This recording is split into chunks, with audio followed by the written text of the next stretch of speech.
What's going on, guys? It's your boy Mike. Let me know. Can you hear me okay? I'm guessing you can. Just type something. Hey, hey.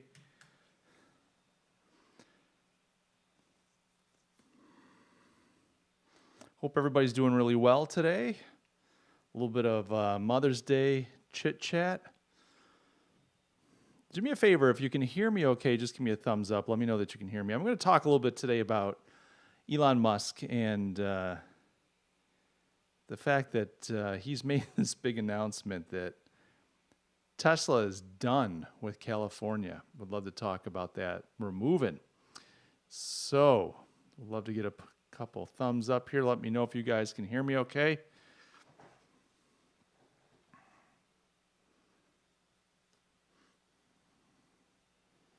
Kind of want to know a couple things. I want to know, first of all, if you guys have heard the news. We're just kind of waiting as we get set up here. That's the thing about these live streams. It's nothing but fun. All right. Couple people watching. Give me a holler if you're in the feed, if you're in the stream. Let me know if you can hear me okay. It looks like I'm getting audio out. Maybe it's a little hot. Maybe the audio's a little loud. I don't know. Testing 1, 2 might be a little bit better. And let me know how the camera looks. I one of the challenges with the setup I've got is I use a Canon 80D and I stream from the camera to. Boy, I'm tired. I stream from the camera to what? To you. And it's not a webcam. It's more of a DSLR, a mirror DSLR. And so one of the things about Canon, and they're coming out with an update. They've done this for Windows, but they haven't done it for the Mac yet. But they've got this streaming software utility where I think I will get more utility out of this camera. So what I have to do right now is I have to leave it on manual focus. So you got to kind of manual focus it ahead of time and then just start, streaming. And it's just obnoxious because if I move around, I just feel like I'm not getting that autofocus that Canon's so well known for. So I'm looking forward to getting that software issue taken care of in the near future when Canon comes out with that. Guys, let me know if you are in the stream. Can you hear me? I'm assuming you can see me, but can you hear me? We'd love to know if you guys can hear me. Okay, give me a heads up, thumbs up. I see a bunch of people jumping on, so it'd be great to get a little bit of an okay to know. We're going to talk about Tesla today. I'll do a little Q&A as well. We'll chit-chat. But I want to talk about Tesla today. I want to talk about what's going on down in California and the way that they're treating Tesla and the way that I'm getting messages on the side here from my buddy Shane. Shane, if you're watching right now, what's going on? Hey guys, you can hear me. So Christian welcome says, yeah, John, manual focus, talk about an FR. No kidding, man. What a pain in the neck. And Pauline, welcome, Pauline. And kudos and Udo from Essen, Germany with Tesla, thumbs up, beautiful. Christian, I'm going to just show that Elon is right. Yes, he is right. We're going to talk about that today. So I want to spend a little bit of time. Welcome, everybody. Really looking forward to having this conversation. And what I want to do going forward a little bit, we're still going to have live chats live streams where I just do some Q&A, but I want to do a little bit more of let's talk about a current topic. And I thought, I was going to do something earlier today. It's Mother's Day in America, so happy Mother's Day to any of you that are mothers that are watching. But I want to make sure we got a stream in today. So long and short, I want to talk about this whole nonsense going on with Elon Musk, the state of California, and specifically Alameda County. The Fremont factory, the main factory for Tesla is Fremont. I think it's Fremont, California. They employ 10,000 employees at that factory. 10,000 people go to work in Fremont, California, which is located in Alameda County, California. 10,000 people. That's a lot of jobs. Now, they got shut down. The whole state of California, like my state, New York, very liberal, very progressive, very much about the tax base. but not very much about common sense, unfortunately. And these guys aggressively shut down the whole state. In fact, Alameda County went with a shelter in place, which meant everybody was shut down. There was no essential business. I think everybody was just shut down, if I understand it correctly. Well, eventually the governor of the state says, look, you can reopen and you can get back to work. And, Tesla gets the okay, just like everybody else. And then Alameda County says, whoa, whoa, whoa, not so fast. Because we, in our great wisdom, believe that you're not cleared yet. And so, Tesla and Elon complied like 6 weeks. They sat just like everybody else, not running business and holding tight. Can you imagine the millions and millions and millions of dollars that they lose? I mean, just think of all those Cybertruck orders they took, hundreds of thousands of Cybertruck orders. I mean, millions and millions of dollars of liabilities on their books. And they're not allowed to get to work. They're not allowed to ship Model 3s. They're not allowed to get to work on anything. They just can't do anything. Dead in the water. I can't imagine just the cost of the equipment sitting on the shop floors not being used, what that does to a company like Tesla. It's just mind-boggling. Anyway, so Elon's trying to get this county to let him get back to work. And the problem isn't so much that they won't let him get back to work. The problem is they won't deal with him. They won't tell him what the plan is. They won't tell him what the criteria are. They won't tell him what the schedule looks like. They won't even say, let's sit down and figure this out together. They want to put a plan together to talk about maybe planning about, it's just ridiculous.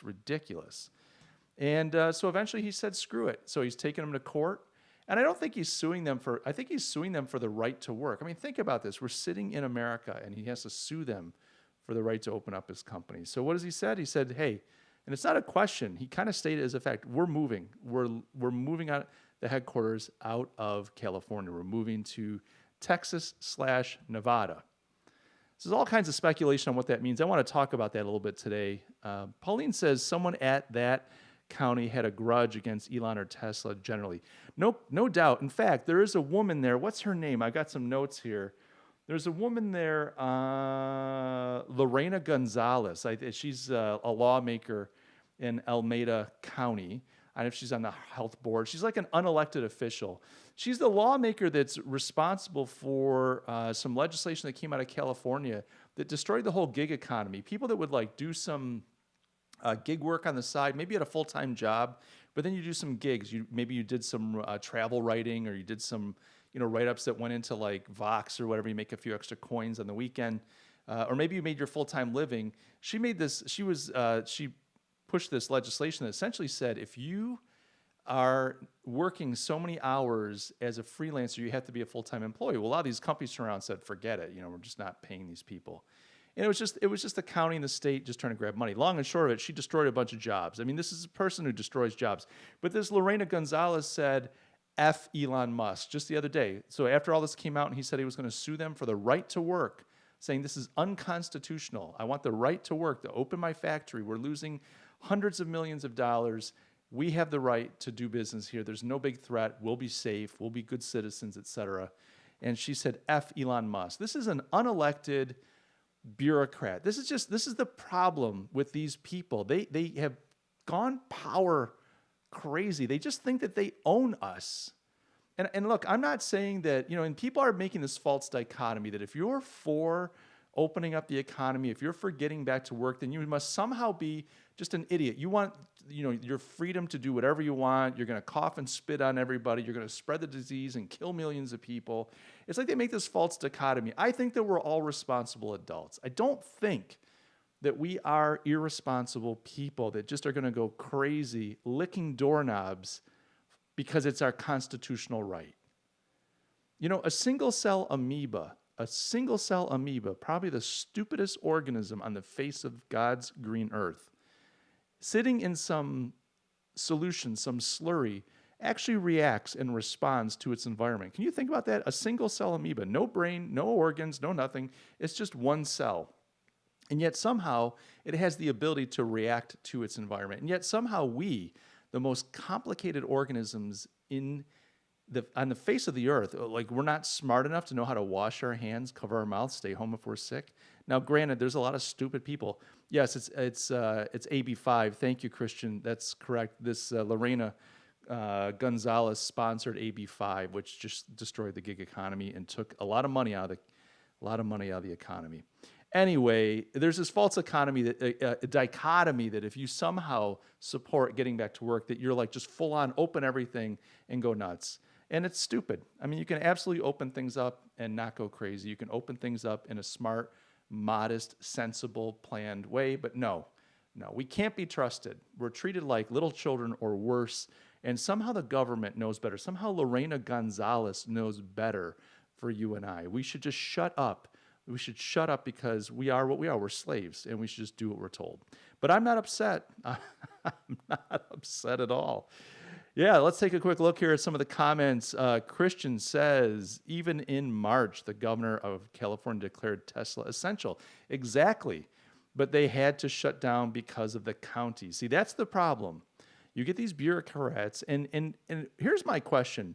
Since when does an unelected bureaucrat in some little jerk-off county, excuse me, I know it's very crass, get to override constitutional liberties, constitutional rights? Where does this person, where does this group of people in the county get off telling someone that they can't have their own constitutional right? When the governor says it's fine, when the president of the United States says it's fine, the Senate, I mean, everybody, like, I don't know who's saying they're not allowed to work except for this little county, and somehow they have the power. So it's frustrating. You know, one of the things that really stands out to me, and I was remarking to my wife, the lovely Mrs. G, I was saying, you know, one of the things about this is the folks that really are drunk with power, the folks that are abusing the situation and not respecting the desires, wishes, and needs of the people of this world. Because let's face it, the people at the Tesla plant, if you talk to them, they probably want to work. And by the way, Elon's saying, if we reopen, you don't have to come to work. If you're not comfortable, if you don't feel safe, if you're scared or fearful, or even if you just legitimately have health issues where you're more vulnerable, stay home. It's okay. Like, Elon's not being dictatorial. Elon is not saying, I'm trying to milk everything out of these employees and I just want them, you know, grinding away at the line. I don't care about their safety, their concerns. Screw them. He's saying, no, I want to take care of my employees. My employees are my wealth. I need these people to be healthy, strong, and I need them, though, to be productive. And they need to be productive so they can take care of their families and have purpose and so on. You know, but the thing about it that I was saying to Mrs. G is that these people that are power hungry, that are abusive, that don't understand actually the principles that this country has been founded on and has run for hundreds of years, they're showing their hand, aren't they? And we've all kind of complained like, oh, you know, the government's out of control. These people abuse their power.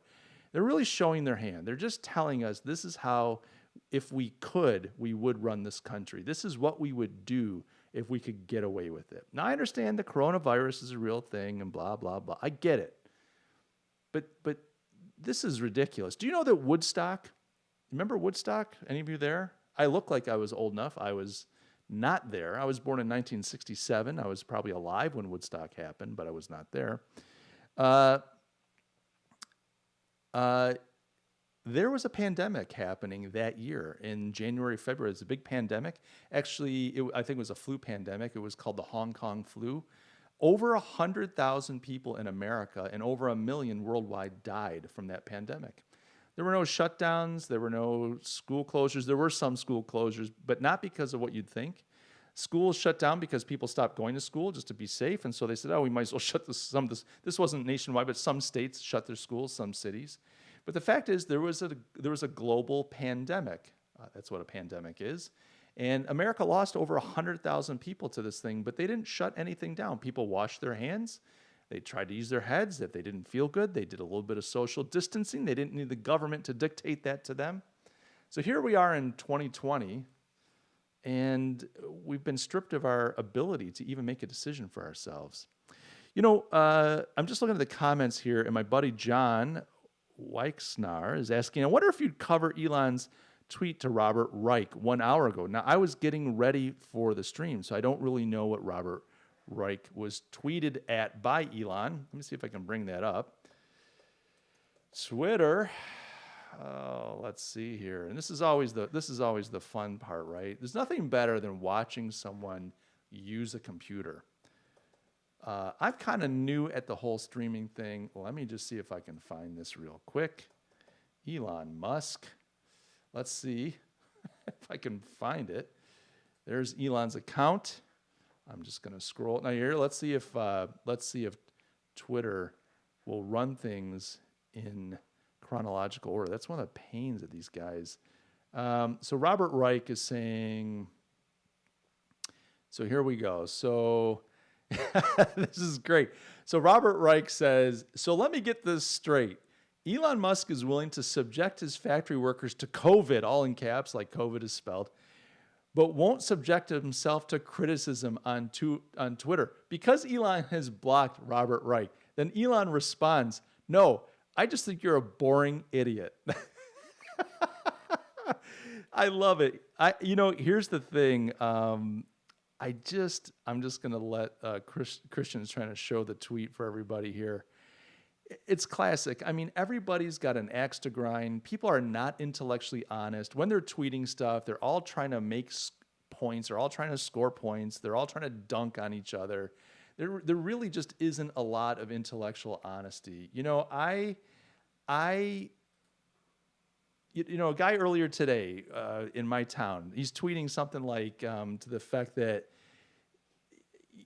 I'm not even going to get into it, but the thing is people are just intellectually insincere when it comes to this kind of stuff.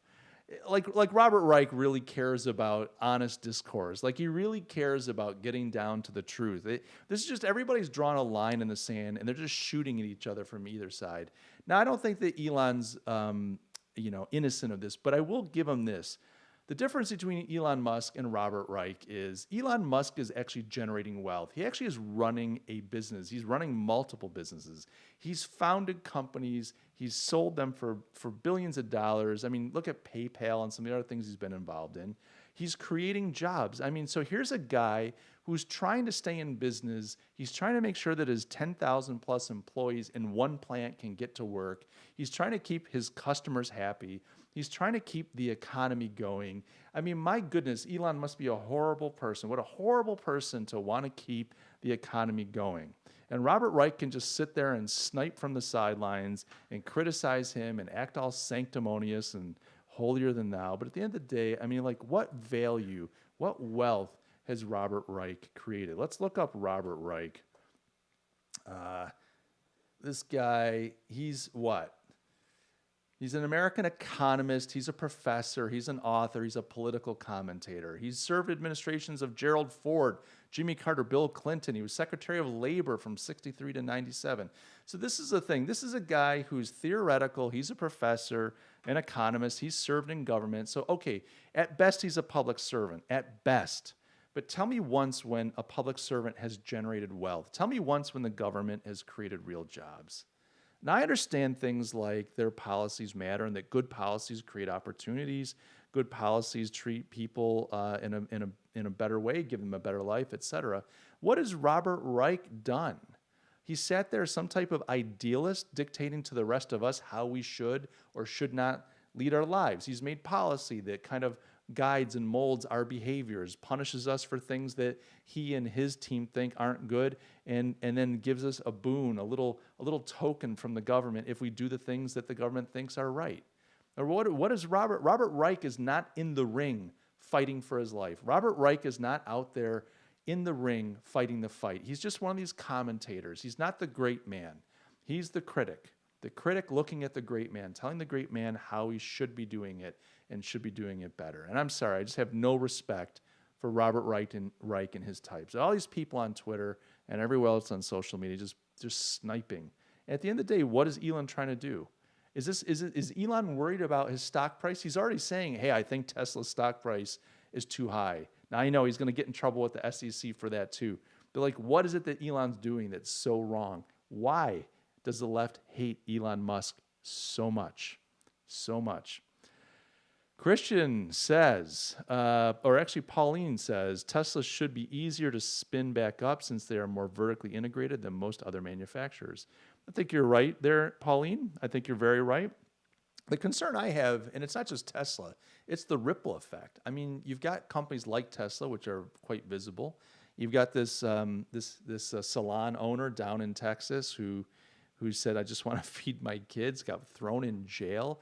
Again, this is another bureaucrat. This judge sits there and throws this woman in jail and levies a $7,000 fine. Why? Because she wouldn't bend the knee. Not because she did some horrible thing, because she wouldn't apologize to him. She wouldn't tell him in court, she wouldn't tell him, yes, I'm sorry for being selfish. Since when does the court get to punish someone and offer to kind of lift the sentence if they admit to being selfish? First of all, since when is being selfish a crime in America? And secondly, since when is trying to keep your business open being selfish? You know, the numbers are showing that this COVID thing is not as deadly, not even remotely as deadly as it seems. You know, we all panicked, the whole world panicked based on some flawed model by an astrophysicist or something, that Nigel Ferguson or whatever his name is out of England, that just assumed that every human being would do nothing when faced with the danger of getting sick, that there would be no behavioral changes whatsoever. And so it predicted this, like, like 2.5 million dead in America alone, tens of millions across the globe. I mean, it was just asinine. And so the whole world shut down. And now we're seeing this thing isn't half of what they've said it is. Not even, it's a fraction, it's a tiny fraction. And yet, folks just refuse to use common sense. And they will accuse someone of just trying to keep the wheels on this damn car of being a selfish, money-grubbing murderer. I mean, how intellectually insincere is that? It's just so intellectually insincere. You can't look at the data and think that with a straight face, and yet that's what you're confronted with if you just want to see things kind of get back to normal. Let's see here what we got. John, so John, that's my feeling on Robert Reich. I don't know what your thoughts. I'd love to hear what you think. Stephen Pilato, welcome, Stephen. First time I think I've seen you on the stream. Glad to have you here. It turned into a horrible game of politics. It sure did. Christian says Robert Reich is lying and trashing Elon. He blocked him. He and his big ego did not like it, and Elon explained to him that he did not block him because he did know like Chris, not because he complete and boring idiot. Exactly. Yeah, sorry. That's a terrible read on my behalf. I got to tell you, usually I do these live streams a lot earlier. I'm going to have to coffee up or something because I can tell I'm totally sober. Maybe I should have a drink in my hand, but I can tell I'm not like speaking on my game here. Jess, like Stephen Pilata. Not sure what you're talking about there, but welcome, Jess. Welcome to the stream. Christian wants to explain. Ara, hey, what's going on, man? They're called screen warriors. Yeah, they sure are, man. Really tough behind the screen, but probably don't have much to say to your face. That's a classic keyboard warriors, we used to call them back in the day, early days of the internets. Pauline says, never seen you go get fired up. I like it. Thank you, Pauline. I've been, so I'll admit, I don't know that this live stream is going to be like one of my best performed live streams, but I've kind of made a decision when it comes to my content. For about 2-3 years now, I've been doing, videos. I just started doing some live streams back in February. I kind of like it. But if you look at the body of work that I put out there, majority of stuff is like some marketing stuff, some branding stuff, a little entrepreneurship stuff, pretty vanilla. I mean, I might make a comment or two. I might make a thing that you go, wow, that's putting yourself out there. But I really don't put myself out there.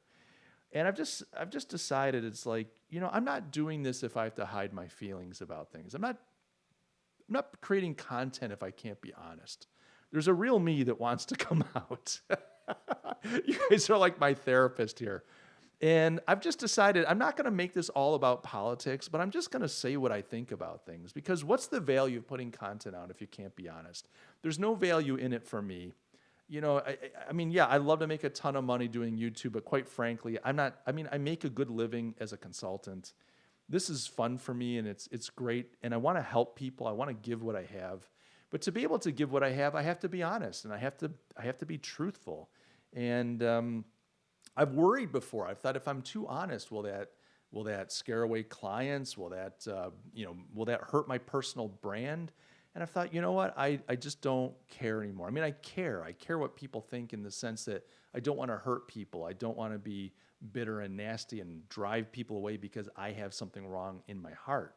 But on the other hand, I want to be truthful. I want to be honest. And I think our times call for all of us being honest.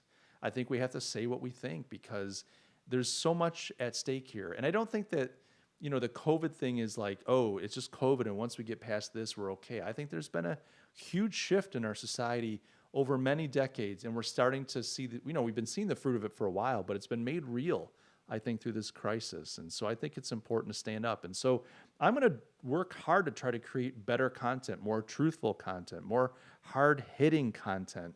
Whether I'm successful in that or not, only time will tell. And quite frankly, my experience with being a creative and putting stuff out there is you never are able to hit your vision right out of the gate. It takes time to hit your stride. It takes time to find your voice. It takes time to get to where you're trying to be. And so, if you're willing, bear with me for a while. I want to be talking about current events. I want to be talking about branding and business and entrepreneurship. I'm not leaving that content behind, but I'm just not going to pull my punches anymore. And I want to get below the surface. Yes, I can do videos on the 3 easy steps on how to leverage LinkedIn for your, social media strategy. And that's fine, but there's tons of that content out there. I definitely want to share insights that will help you in business and so on. But I want to go a little deeper. I want to talk about the philosophies, the ideologies, the metaphysics, all that stuff behind what it is we do: marketing, entrepreneurship, day-to-day life, just trying to find fulfillment, wealth creation, the things that make us whole as human beings. I want to get at that stuff. And so we'll see where that takes us.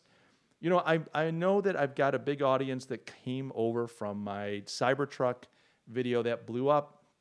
And I realized that I'm already losing those folks little by little anyway. And maybe I lose more. Maybe I lose all of them. I don't want that to happen. But I can't be something that I'm not. I can't be like, all automobiles all the time, as you can see. And my content doesn't do that. But I want to be more transparent. I want to be more honest. I want to share who I am with you. And if that's good and you like it, great. And if it's not, it's okay. I'm not for everybody. I'm an acquired taste. Sometimes I'm not even for me, but that's another story for another time. Let's look at some of these comments. We'll get back to Elon, our buddy Elon, in just a second here. Let's see. So, Screen Warriors, Christian says the hard truth is that each point of unemployment, and this is measure, 40,000 people dies from various reasons. We can stop the economy forever. We have to open safely. If not, more people will die, and not from COVID. You're 100% right. I say this all the time. All the time. Here's the thing. To separate economics and human flourishing, human life even, just health, is a false dichotomy. That's a lie. They are not separate things. Yes, there are some people that just want to make money, and they're willing for other people to suffer so that they can do that. But we as a society, we call those people schmucks. We call them greedy, evil people. Those people are not the majority. There are a few people in the world like that, and we all go, that's a bad person. We all know that. That's not like a new concept. But we've never, until now, assumed that anybody trying to make a living, generate wealth, is somehow a greedy, evil person. This is just a new concept. Like if you want to be wealthy, you want to create wealth, not just money wealth, but material abundance that you can share with other people, that your family can benefit from. All of a sudden, that's like a bad thing. And quite frankly, to separate human health and well-being from the idea of material abundance, because that's what wealth is. Wealth is having an abundance of material possessions and an abundance of time. If you've got an abundance of time and material possessions, you're wealthy on one level or another, and it's relative. I might be more wealthy than you. Somebody else might be more wealthy than me, etc. That's just, it's all relative, but it's all about abundance of resources. And to say that trying to create an abundance of resources is somehow selfish, or that somehow you're evil and you don't care about people is backwards. That's actually opposite. I find that people that try to create wealth, the people that try to create this abundance, care a lot about people because they're responsible for a lot of people usually, and they take that responsibility seriously, very seriously. It's nuts. So it's just this idea is just so backwards.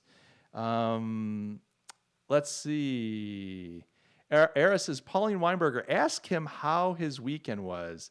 He is fired up. Yeah, actually, my weekend was great. So today's Mother's Day, but tomorrow is my 28th wedding anniversary. My wife and I took off Thursday, and we just spent a few days at one of the lakes in our region called the Finger Lakes. We went to a cottage. We have friends that have a cottage on one of the lakes, and we just chilled out. We did a little driving around. We got some takeaway, made some coffee, had a nice fire going the whole time, and we got to catch up. We just got to catch up a little bit for a couple of days. So I actually had a lovely weekend. I'm tired from it. It's one of those things where it's like we chilled out and relaxed, but on the same token, I'm tired and I'm not ready for work tomorrow. But that is what it is. Jimmy Edwards says, Elon said the right thing about COVID. Yes, he did, Jimmy.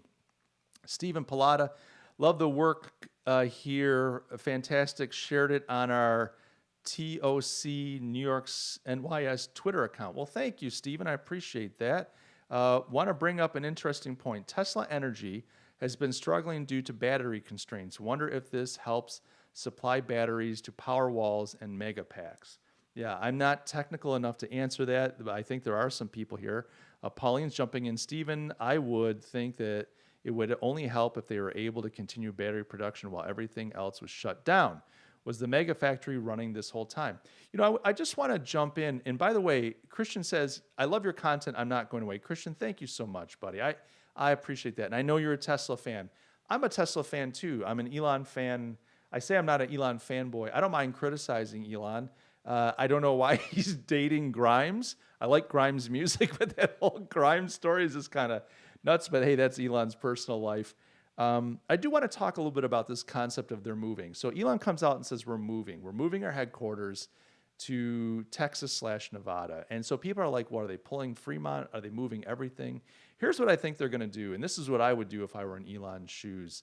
And I saw some content. There's a guy that has a channel called Ben Lee. I think Ben Lee, Lee. He does an investment channel. He had some comments. I tend to agree with his take on this. But long and short of it, I think what they're going to do is they're going to. So right now their headquarters are in Palo Alto, California.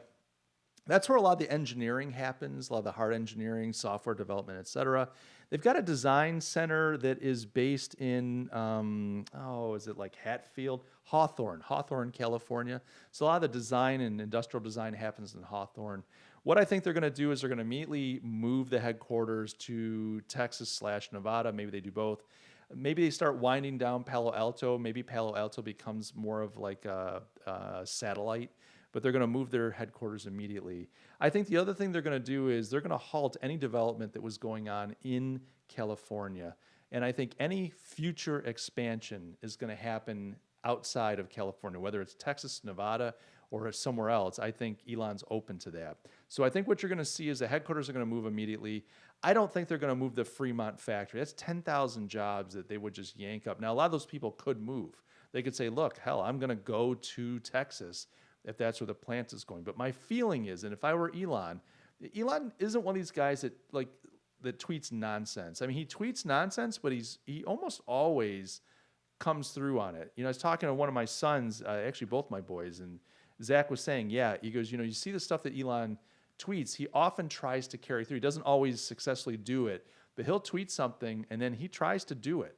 You know, he makes these promises. We talked about ventilators, respirators. He made good on that promise, even though the media ripped him apart for it.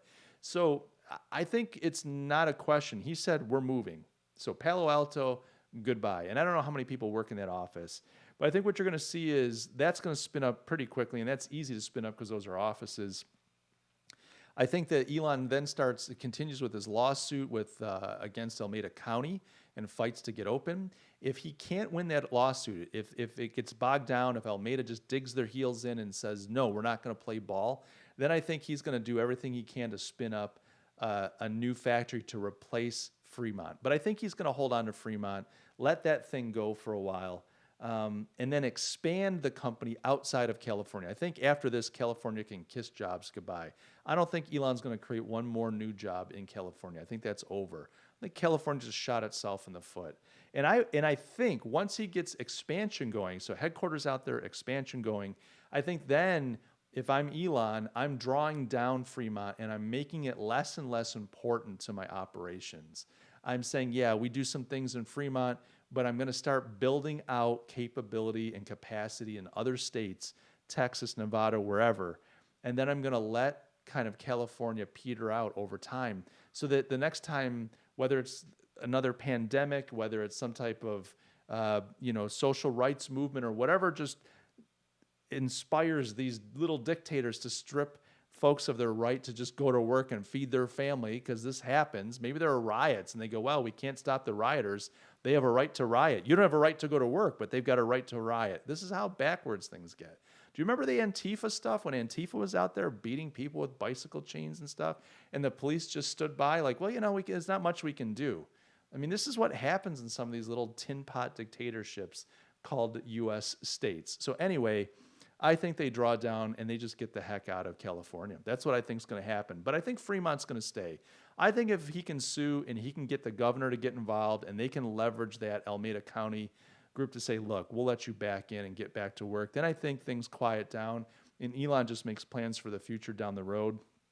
But if he can't get that to happen, he's going to have to hustle hard and hustle fast to get out of Dodge, because you can't run a business like this. Let me tell you something. I lived in South Africa for a number of years, and it was post-apartheid. I got married in South Africa under the old apartheid regime. F.W. de Klerk was in office at the time, and they were in the process of handing the country over. They were saying, look, we've got to end apartheid. We've got to allow everybody in this country to have a vote. That's a good thing. It's a good thing. But they hand things over. And what I realized over time as I've watched the South African economy is that because what you've had since the handover has been a lot of instability. You've had a lot of corruption. It's essentially been a one-party country. There are other parties that tried, but they're all such small minority parties they can't unseat the ANC. They have a little bit in some regions like the Western Cape, but not in a big way. So you've got a lot of insecurity. You've got a lot of corruption. You're losing property rights. The government comes in and says, well, we can just appropriate this land. We can appropriate these businesses. We can do whatever we want. So what South Africa has done, and I don't think they did this on purpose, but they created so much instability that if you were to come in and say, I'm Pepsi, I want to run a business here. I'm a big business. I want to open offices here. You stop and you go, I don't think we can do business here. Our company can be taken at any time. Our profits can be taken at any time. There's no stability. There's no environment that lets me know that my investment is going to pay off over time. And I think that's what happens in states and counties like Alameda County. It's happening here in New York State where I live. People are leaving because there's no stability where their rights are protected. I say, no, look, this is America. It's still 100 times better than most places. And I don't mean that to be arrogant, meaning America's better than every country in the world. I'm just saying the climate for free markets and liberty, it's the example. It's the shining example for the rest of the world. So we do set the standard, but I've got to tell you, we've given up a lot of ground. We've given up a lot of ground, and we're creating instability.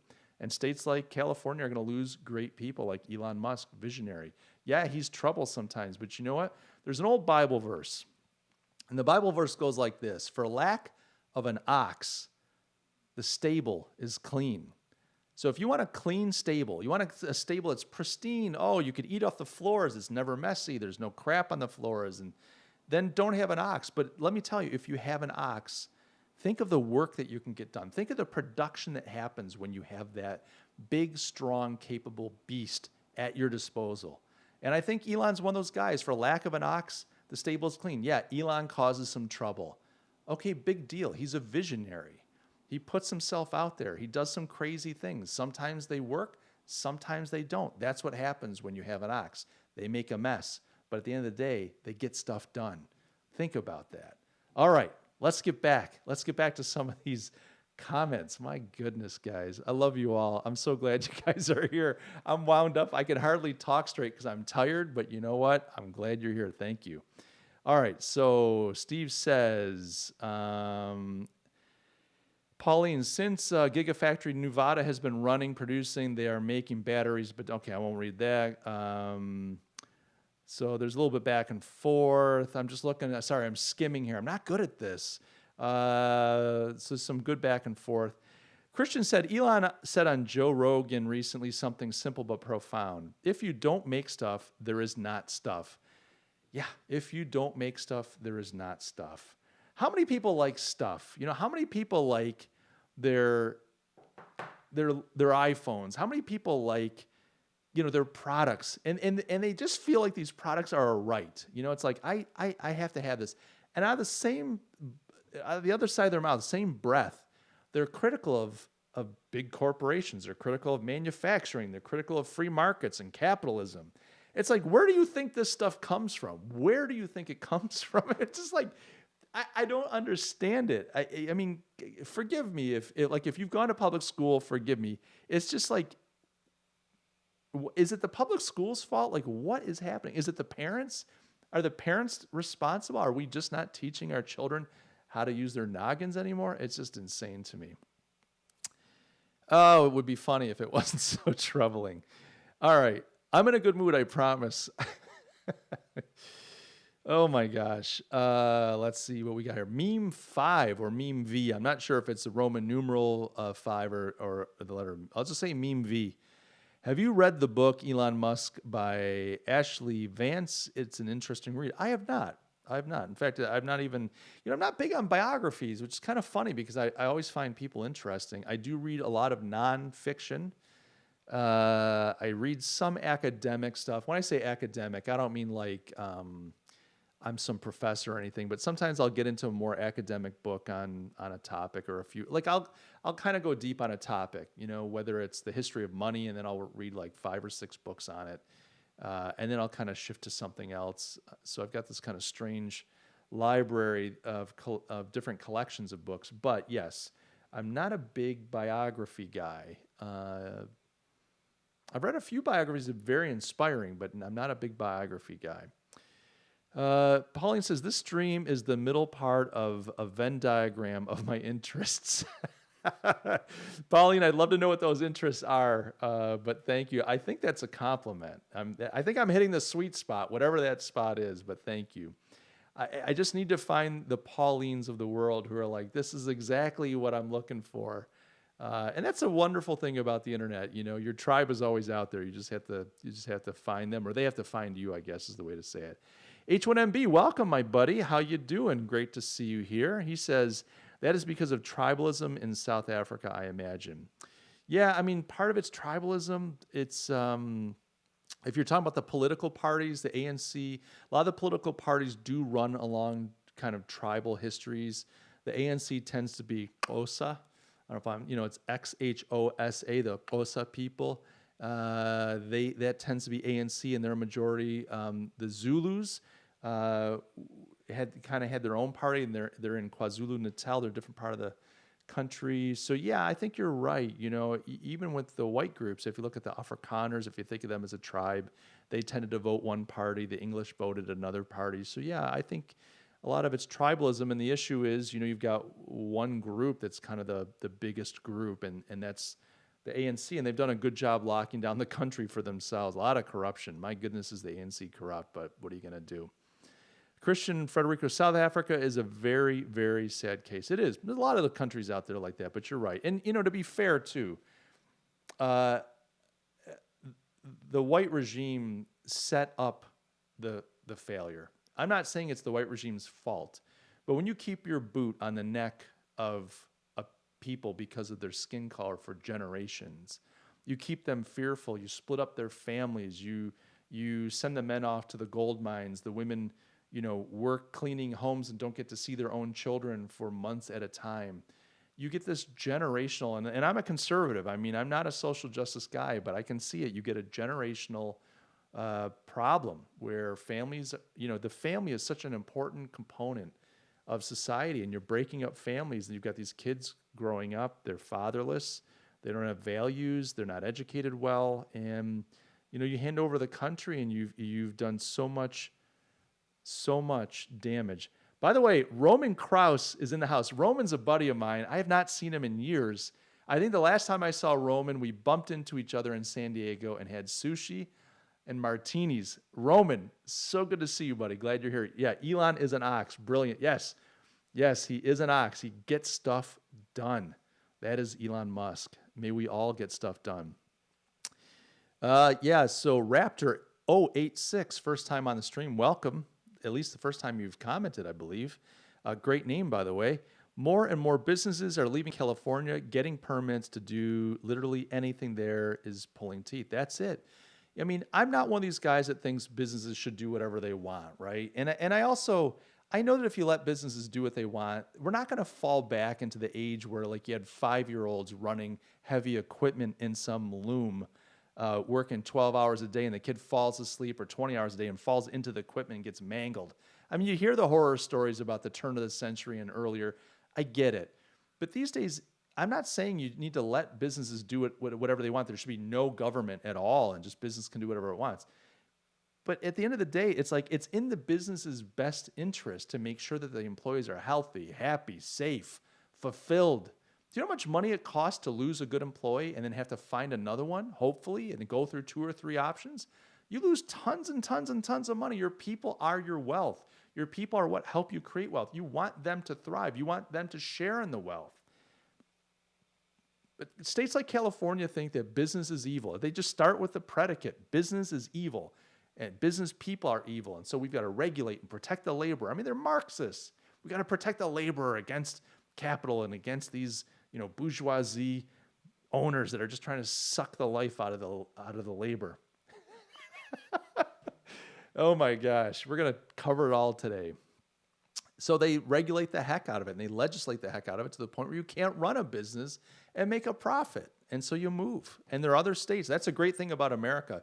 At least there are other states that are like, hey, we'd love to have you. I mean, Texas and Nevada got on the horn immediately. They made public statements like, we'd love to have Elon. You're welcome anytime. We love you guys. We love what you're doing.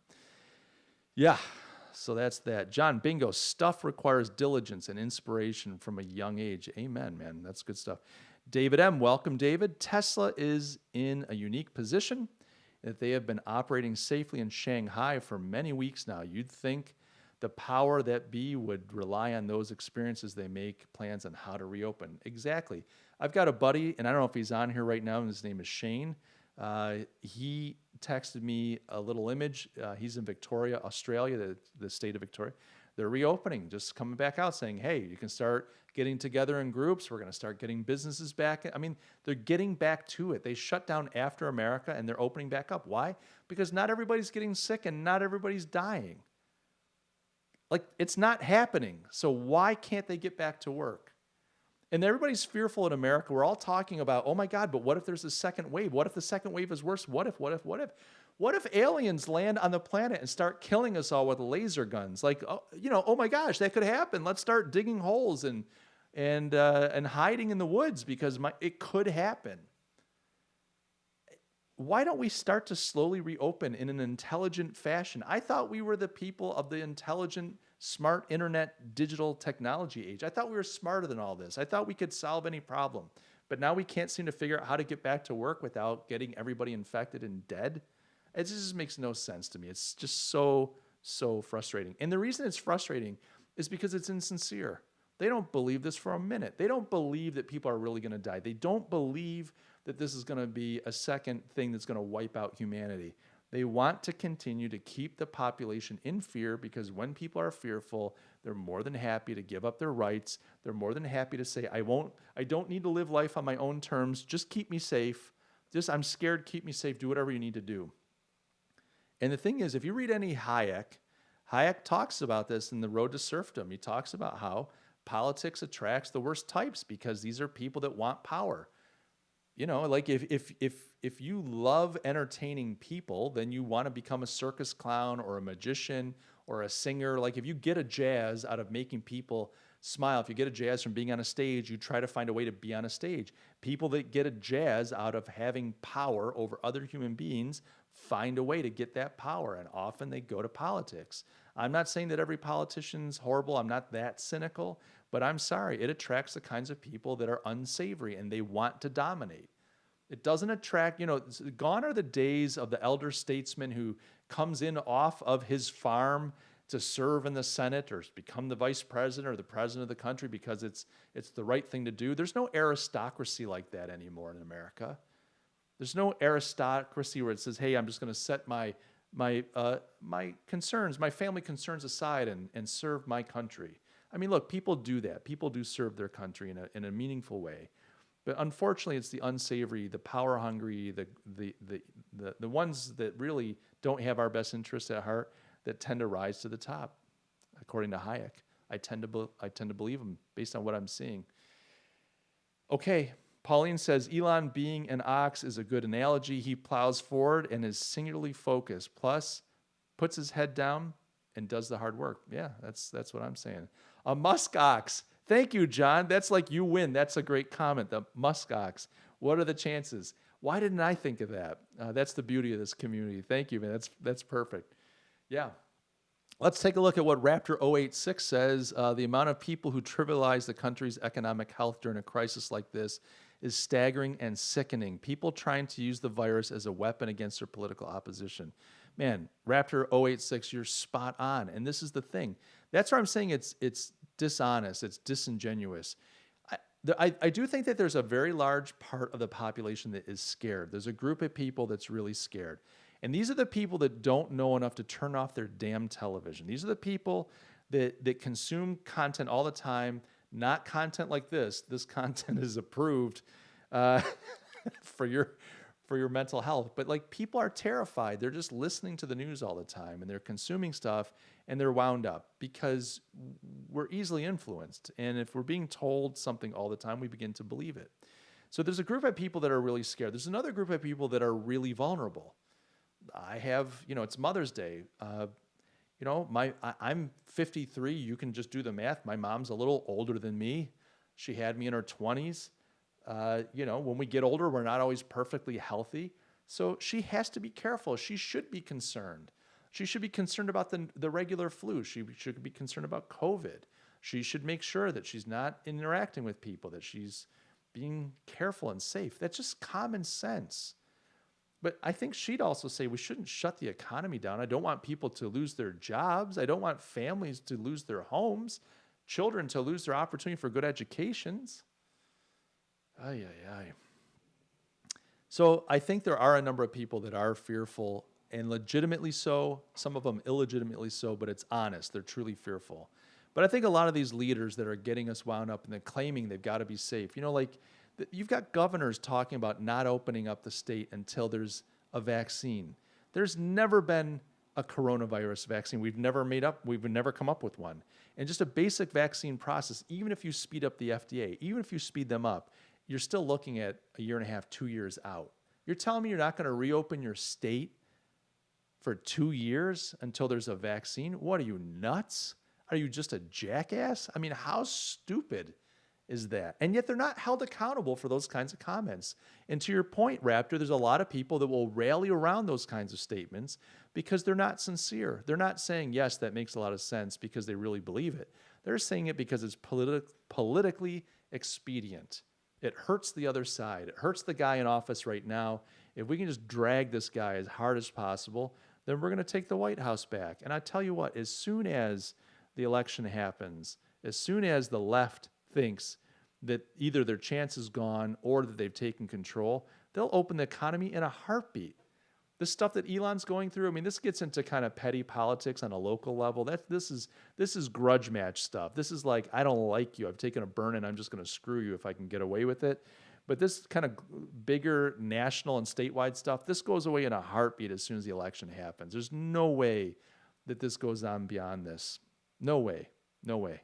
Because the only reason they're doing this is really for political gain. There's no other reason. They don't care about abortion deaths. They don't care about road deaths.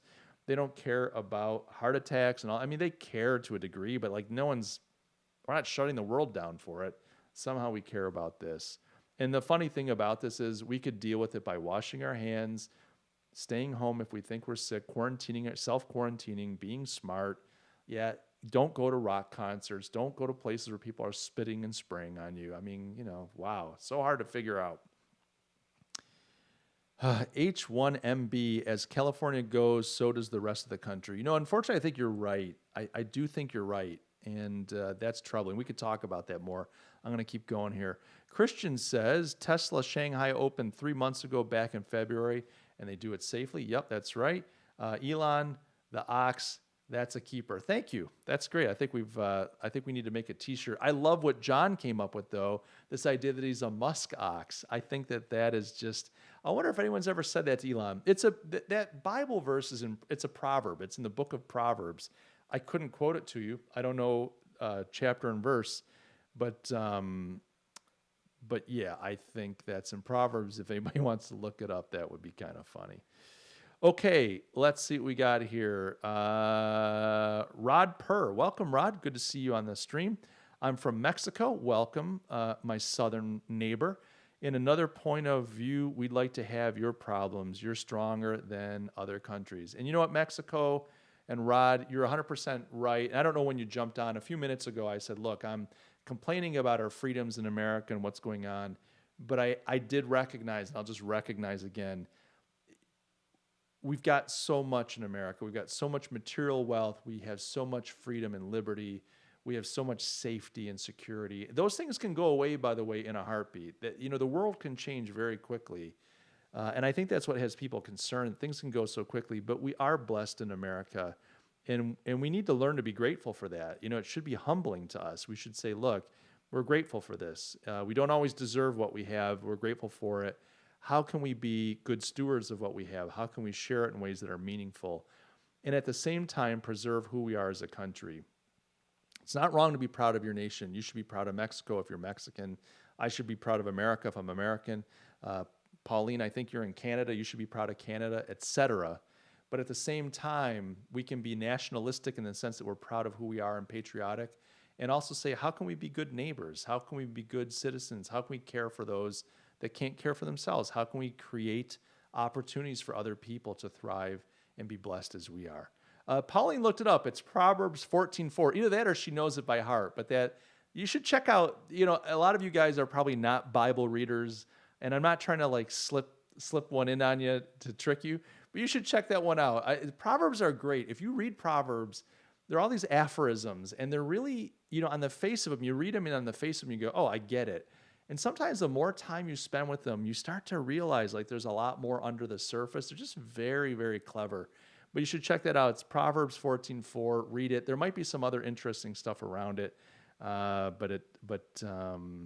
there you go. So she quotes it. Now this, I don't know what version this is, but without oxen, a stable stays clean.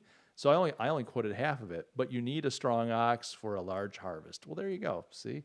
And that's what Elon's doing. He's trying to give the world a large harvest. And I think metaphorically and speaking, I think that's exactly what he's all about.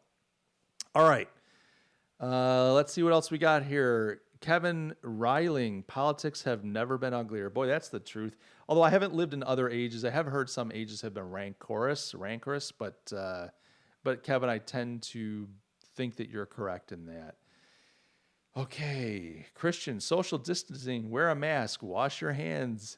If you are healthy, you'll be fine. If you're over 70 or have pre-existing conditions, then yes, stay at home. Yeah, what I've been hearing too is a lot of people dying have been obese.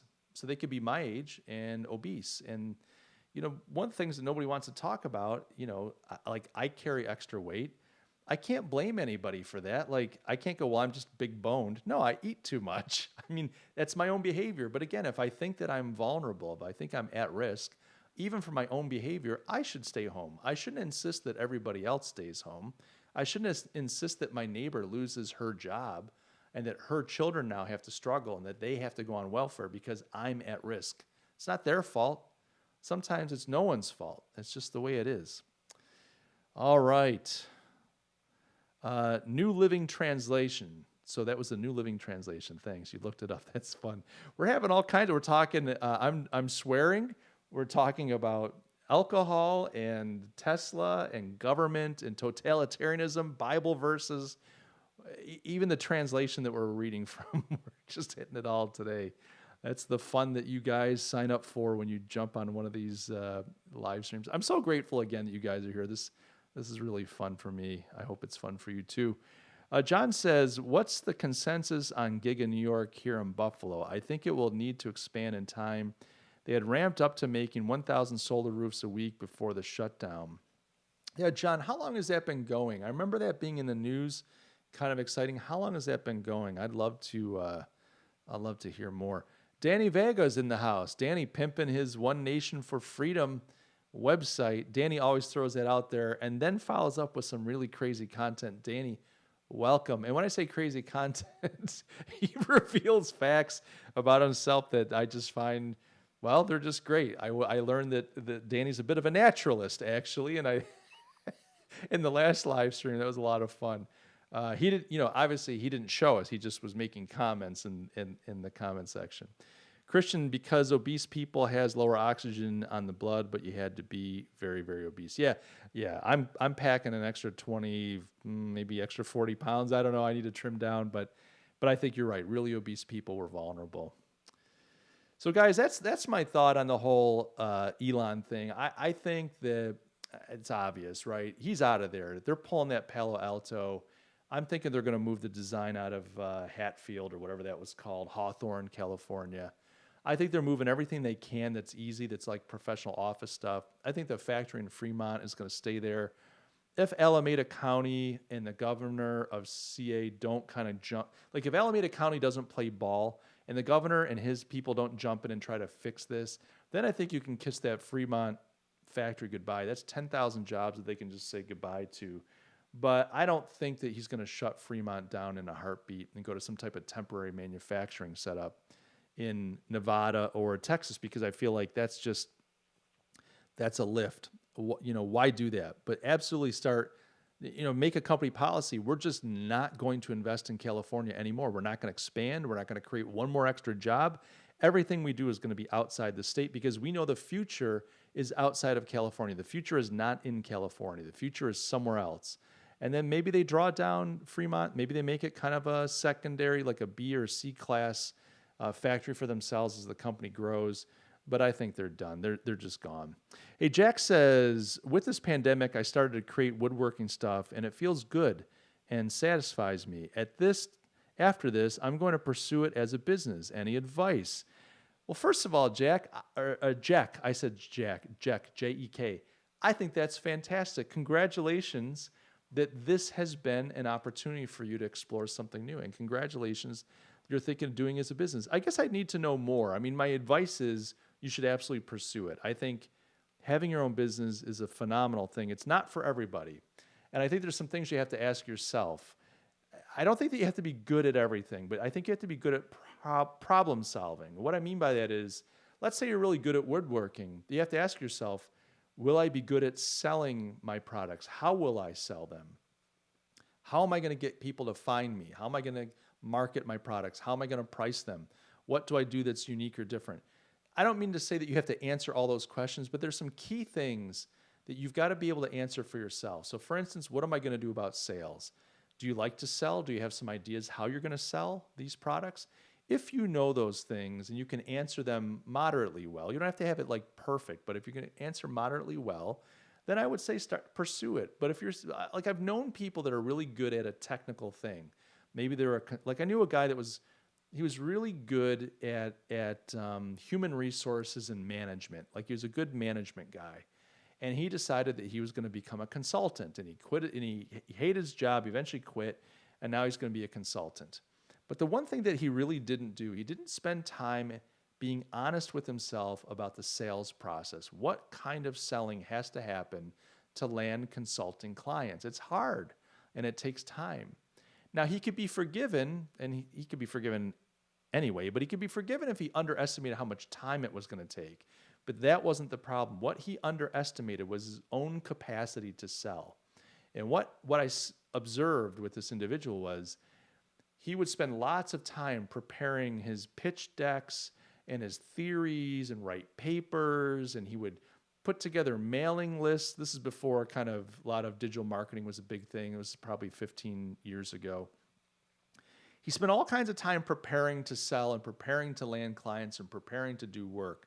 But he never went out and sold. He never tried to sell. He never picked up the phone and said to somebody, hey, I'd like to meet with you. I understand you might have some problems that I think I might be able to solve. Let's have a cup of coffee. He just never sold. And I think he just never really asked himself, can I do that? I think that if he had won the client, he would have been a fantastic consultant. He would have got in there and done a great job, but he didn't know how to win the client. He didn't know how to get himself to do the work necessary to win the client. And so, Jack, for me, it's not so much, what advice do I have for you? I think ask yourself some tough questions. There's just a few key things that make a business work, and one of them is the money. How are you going to make money? And do you feel you have what it takes? Are you willing to put yourself out there? Or if you don't think you're good at it, do you think you could still solve the problem? Could you find a partner to help you sell? Or is there a way that you can hire someone to sell that doesn't cost a lot? Or whatever that thing is. I'm just trying to say, spend a little time thinking about those things before you jump in.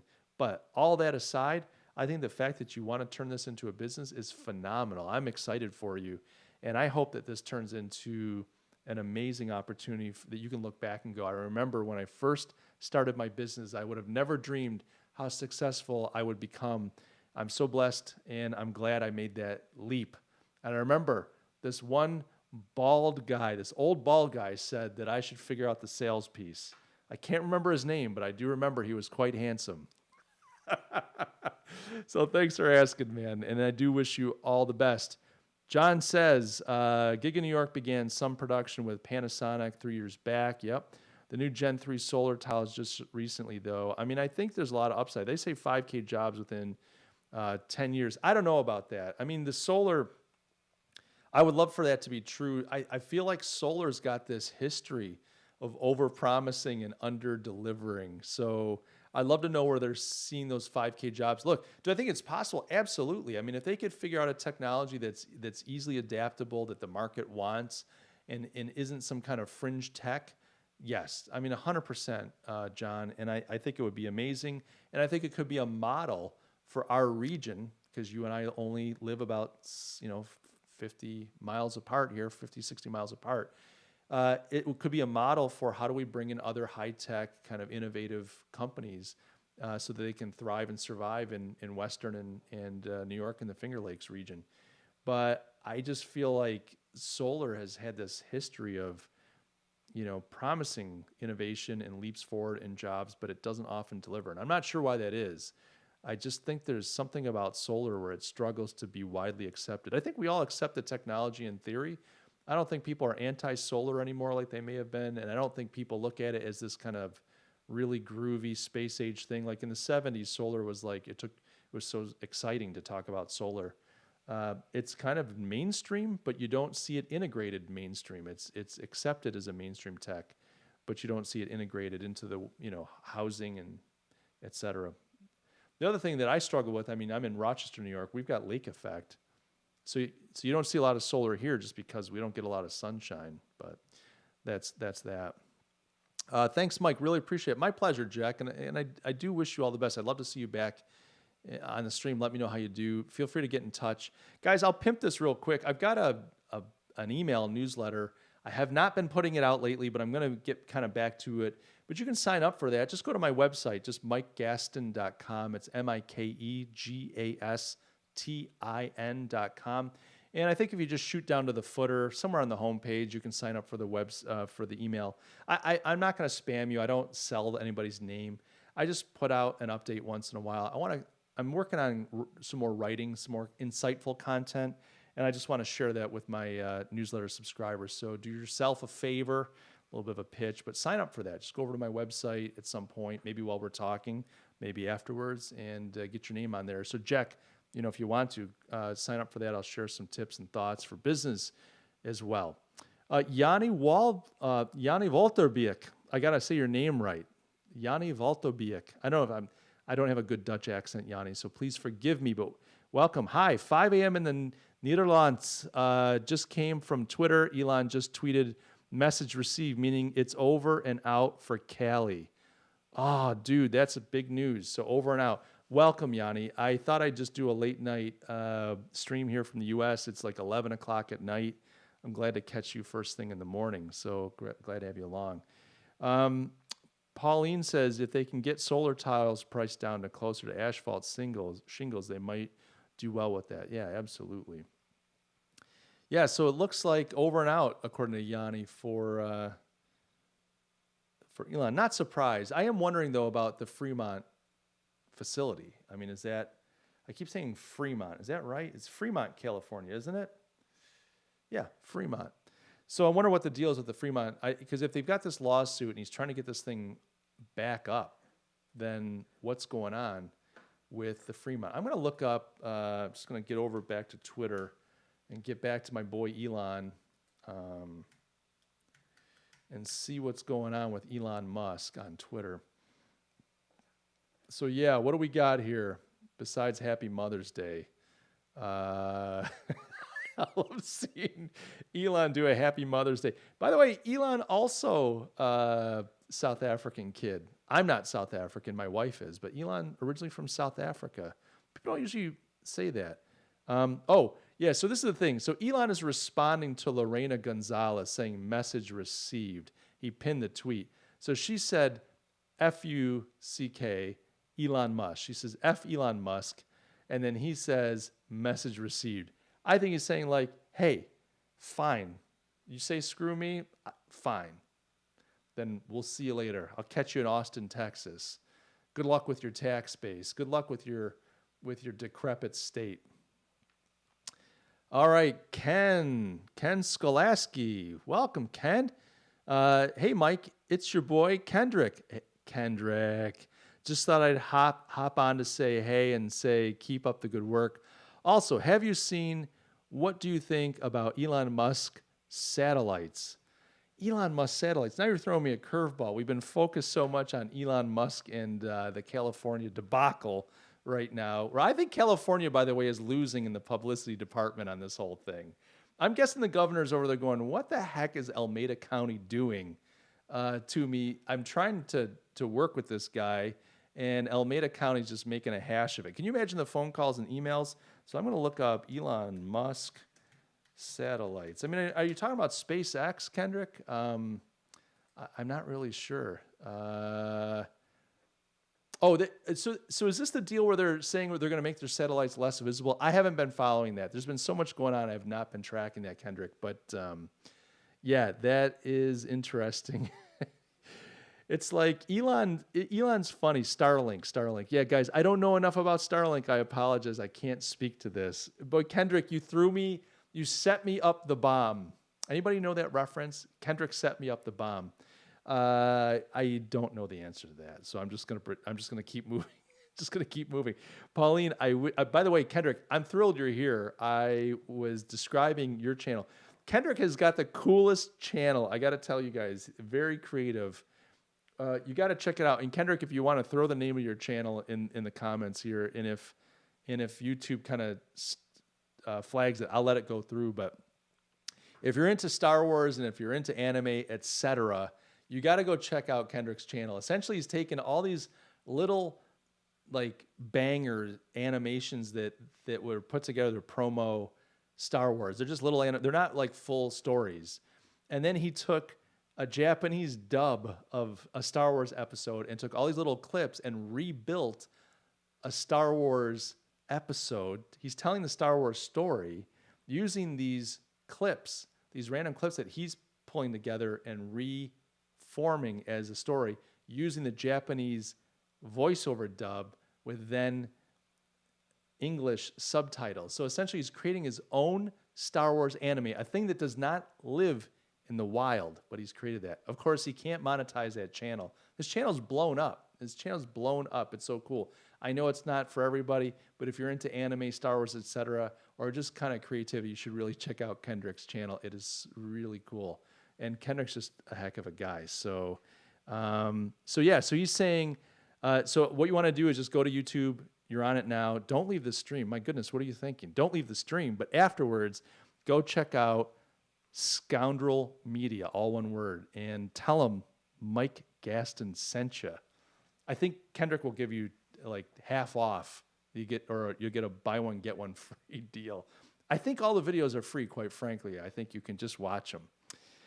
All right, Yanni Voldebek says Starlink internet satellites 60 per launch, 1,000 should go up. Allow someone set us up the bomb. All your base belong to us.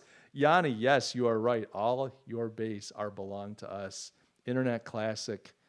Oh, I love it. Yeah, guys, this is a lot of fun. I got to tell you, I could probably live stream every freaking day. I just could do this all the time. Maybe I should just go to Twitch and become a streamer. I don't think I have the physical attributes necessary to be a successful Twitch streamer. I think even if I did, that ship would have sailed many years ago. So, guys, it's been a lot of fun. Any last questions before we wrap this bad boy up? Begin a good discussion. And I guess I have a question for you guys. Do you appreciate more of an approach where we're talking about a topic, where I brought something to the table saying, hey, I want to talk about Elon? I'm going to kind of do this for a while, but I'd love to know what you think. Is this a good thing to kind of have a topic on the table? A lot of my live streams in the past, the recent past, I started doing this in February. I just kind of read through the comments and answer questions. I'm still trying to do that and keep an eye on things. But I thought it might be nice to bring a topic to the table, just kind of talk through that together a little bit as we're spending some time together.